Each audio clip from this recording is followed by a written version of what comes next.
partir de demain, on vous explique tout. Allez, je vous laisse regarder cette vidéo tranquillou. Mettez-vous bien. Mettez-vous bien. La personne que vous allez voir s'appelle Jérôme Corsi. Jérôme Corsi est un écrivain, est une personnalité très connue aux États-Unis, qui est un des complotistes les plus reconnus, avec évidemment Donald Trump. Et Jérôme Corsi apporte des explications sur plein de choses. Prenez le temps. Popcorn, iced tea, parce que moi je bois que ça, vous savez. Vous prenez votre thé ou votre café et posez-vous et kiffez cette vidéo. Et derrière, vous allez kiffer 2 fois plus. À tout à l'heure.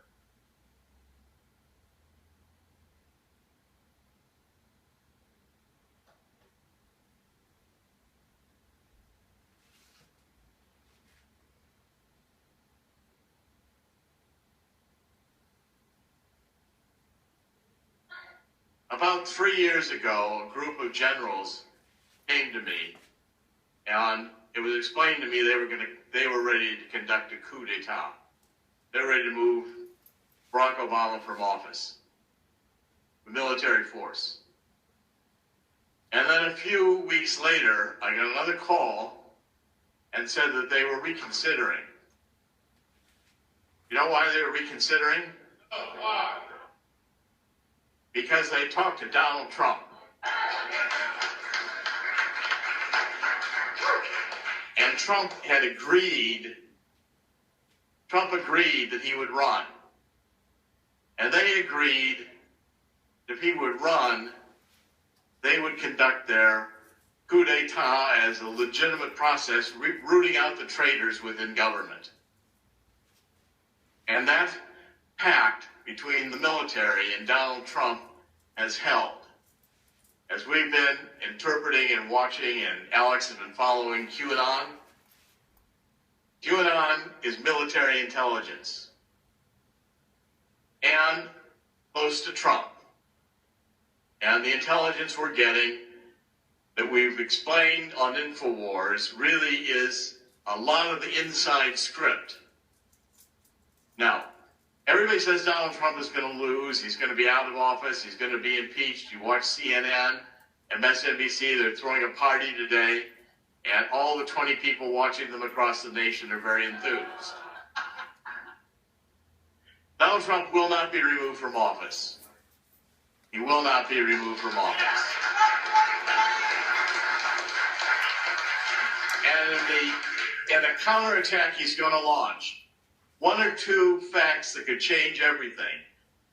Get a report from Michael Horowitz, the Inspector General, who details the corruption within the Department of Justice.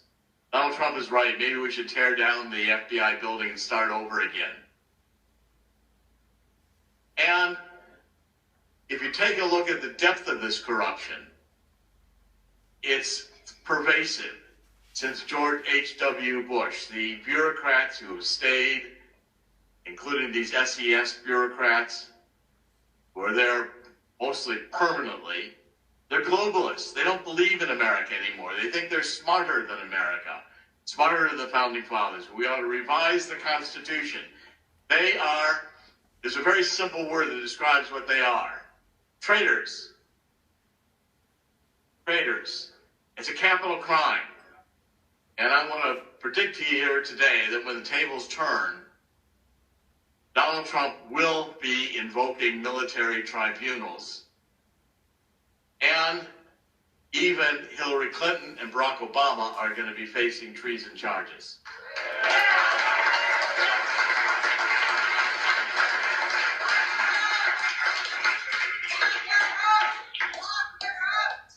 It will not end, and Donald Trump will have the courage to do that.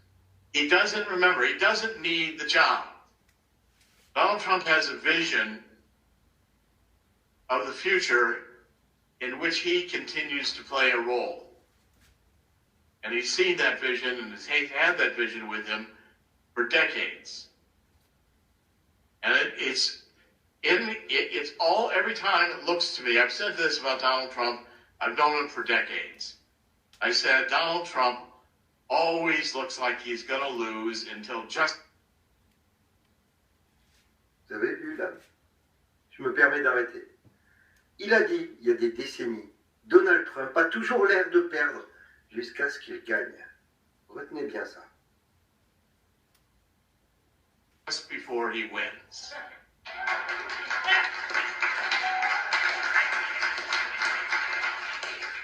Always. He's always looking like he's 1 inch from being, losing all his money.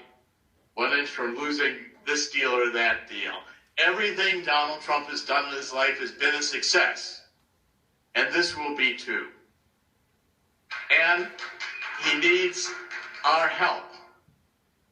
This is where the InfoWars army out there, the InfoWars followers, the InfoWars faithful, are the backbone of the Trump train movement. And Trump knows it too. He knows it. He understands it. Donald Trump is following everything that's being done, following what Alex is doing, following what you're doing. And in the final game of this, I think Donald Trump will reduce the bureaucracy. I'd say 95% would be good, maybe 100%, because the bureaucracy isn't specified in the Constitution. There's no discussion. There's no article about the bureaucracy, which means it can all be removed. Fire them all. And I think what we can have is a rebirth of things about Zuckerberg. I'm going to start publishing in InfoWars the end of this week. Someone has come forth as a Silicon Valley insider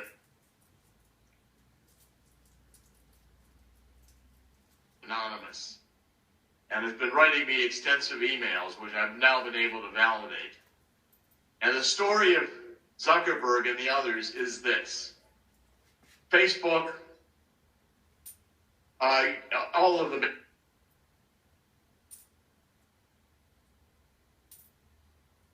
major ones, Twitter, YouTube, Google, every single one of them, the creation of the CIA. They were funded by the CIA, and they were there. And by the way,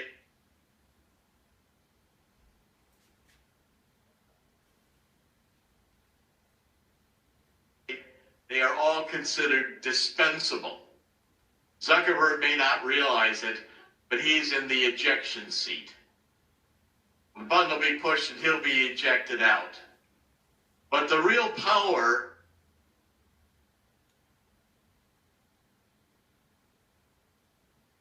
in Silicon Valley is the infrastructure of the internet. It's the oracles.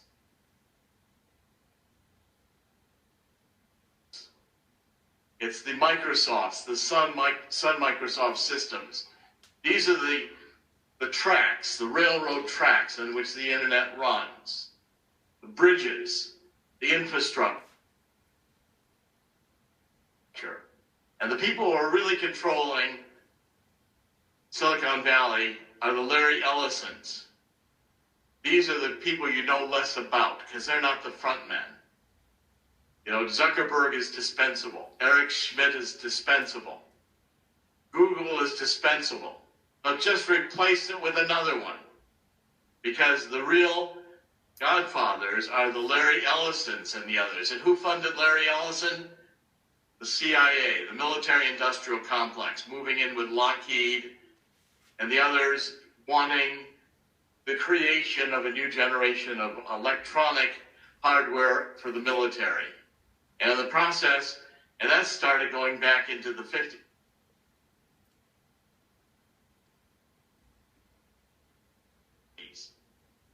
What happened is along the way, they realized with social media, they could create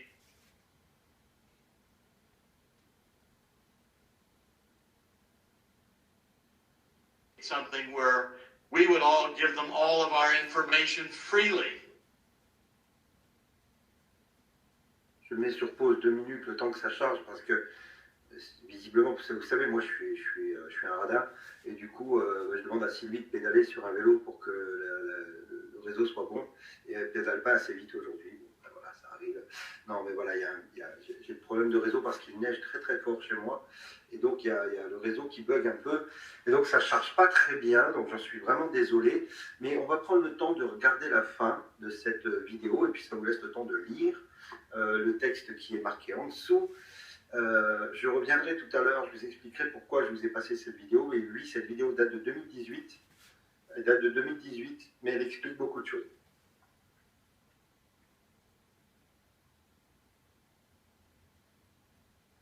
About everything about ourselves. People even post pictures of themselves naked, which they keep forever. Every click you make is going right into the intelligence agencies. And then that data is being profiled and given to the New World Order, sold for money, for advertising and marketing. And by the way, Zuckerberg may have his own rules and his own way to protect privacy, but don't for a minute think that they aren't still collecting the information. They've got it all. It's archived. It's every phone call you've ever made, every email you've ever made. People are stupid enough to put these devices in their homes, which can record everything they say. Facebook can track you even if you're not a member of Facebook. They can all do all the tracking anywhere you appear on the internet, and that stuff is archived forever. What we've got to do is we've got to reclaim the internet. We've got to have an internet Bill of Rights, as it were, to impose First Amendment, Second Amendment, Fourth Amendment. We've got to do this through Congress, and I'm here to tell you that before Donald Trump is done, the internet will be 100% regulated, or it will be broken up. As Donald Trump understands the threat to our freedom, every one of us face with this information is so massive control that never occurred to George Orwell or Aldous Huxley that this could happen. But I'm here to say that in conclusion of all this, the same conclusion in the book I've just written in Killing the Deep State, it ends, in the end, Donald Trump wins. In the end, Alex Jones wins. In the end, InfoWars wins. And never forget that in the end, God wins. Thank you. À la fin, les amis, Dieu gagne. Et oui, je vais vous mettre le lien tout à l'heure dans l'onglet communauté de la chaîne YouTube et aussi sur les groupes Facebook. Vous aurez le lien de cette vidéo qui date de 2018. On me dit oui, c'est 2018, mais on est en 2021, mais il n'a pas fait des prédictions, hein. Il a juste dit certaines choses intéressantes. Il a dit d'une, avant de trouver Trump, l'armée lui avait dit qu'ils allaient reprendre le pouvoir par la force. Ensuite, ils ont trouvé Trump. Et Trump a dit, ok, j'y vais. Et il y est allé. Ensuite, il a expliqué tous les points avec Google, avec YouTube, avec Facebook, avec tous ces gens-là. Il explique qu'ils ont été créés par la CIA pour asservir le monde et mettre en place un genre de parti communiste chinois. Il a dit aussi une chose importante, Trump se prend un malin plaisir, et ça on parle de l'art de la guerre de Sun Tzu, à faire croire qu'il a perdu avant de gagner. Et il a toujours fait comme ça. Dans le business, Trump a toujours fait croire qu'il était au plus bas. Et à la fin, c'est lui qui gagnait. Je vous ai montré cette vidéo, pourquoi? Parce qu'il y a une information importante qui circule pour la passation de pouvoir le 20. Je vous mettrai évidemment tous les liens. Regardez. Et ça, pour moi, c'est du lourd parce que je vais vous expliquer. Trump prévoit un grand final le jour de l'inauguration de Biden. Vous comprenez là? Ok. Ça veut dire que le jour où Biden va être sur l'estrade, où il devra prêter serment, Trump prévoit de terminer le film en mode apothéose. Regardez. C'est une information que j'ai vérifiée sur 3